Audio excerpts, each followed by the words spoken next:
I can remember it was a beautiful day, and I remember it was Joplin graduation. We had a group of church leaders over at the house, and we were making tacos, having a great time like we normally do. And because we had people over, we had the TVs off and weren't listening to any radio or anything. Helped someone cut their yards, came home, got showered, sat down to rest, and all of a sudden I heard the siren go off.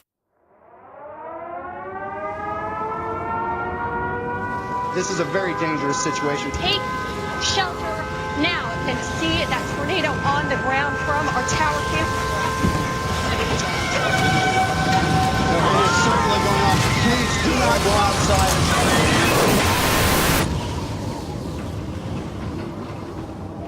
It was more than just a tornado. It was grinding into the earth.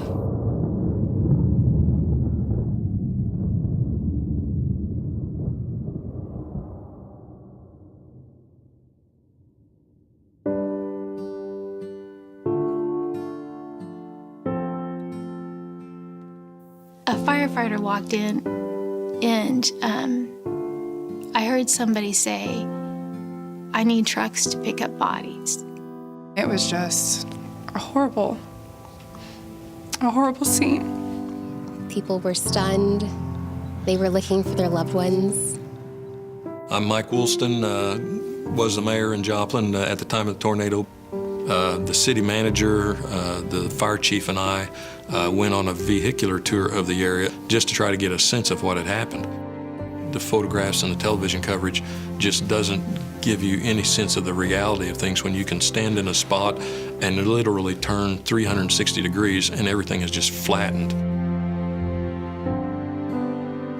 I've seen a lot of tornadoes, and I've never seen anything like Joplin. It was like a bomb went off. The path was about 1/2 to 3/4 of a mile wide and roughly 13 miles long.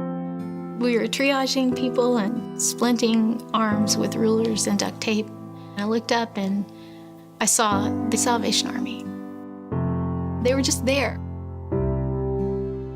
People just always know that the Army's going to be there.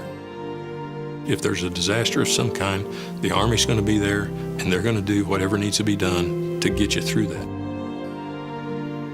When I arrive on a disaster scene, the first thing you see is you see people just trying to find their way. Doesn't matter what the disaster is, whether it's a 9/11 or whether it's Hurricane Katrina or the floods in North Dakota. It's always the same. There's people trying to find their way to recover, and it's very difficult. And sometimes just being that shoulder, walking up to someone, being the shoulder to cry on, someone to talk to, and somebody to pray with them. That's oftentimes the most critical part to someone in their process of recovery.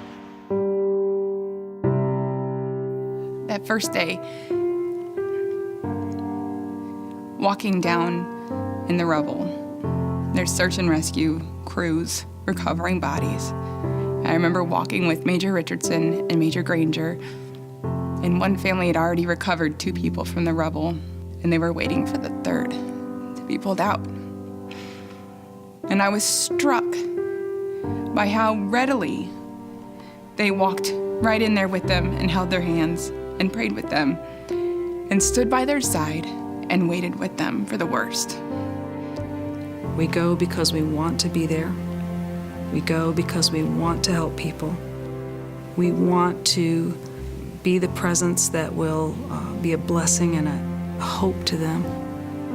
And so doing the most good to me simply means that I'm promising you that I'm here for you. I'm promising you that I am here to see what I can do that will help you. The Salvation Army brought hope. The street corner was just overloaded with people of all income levels and ages and races, all just in the same moment. They were the same. There were babies without formula that needed diapers. There were people that were injured and needing medical attention. Everyone was hungry, everyone was hurting, and here was the Salvation Army in the heart of it. We build local-based teams, and those local-based teams we call them the DIRT teams, the Disaster Emergency Response Teams. It's critical for us to have local teams ready to go to respond to the community. And we've gotten pretty big, but the heart of the ministry is the same, is serving the people what they need when they need it. The Army served over 10,000 meals per day. I know they had a distribution center where people who had lost everything could go and get clothing, could get household items, furniture, shoes, socks, underwear for the kids, and they have case management to handle the emotional needs of the community. It was wonderful that they were there, and they stayed. Out of all the national organizations or government agencies, or the people that really go in and help people, the Salvation Army hasn't closed its doors, said, okay, we're done, we're going to go on to the next thing. They've never done that. I mean, it's a year later and they're still helping. We don't create hope. The hope is there. There is a tomorrow.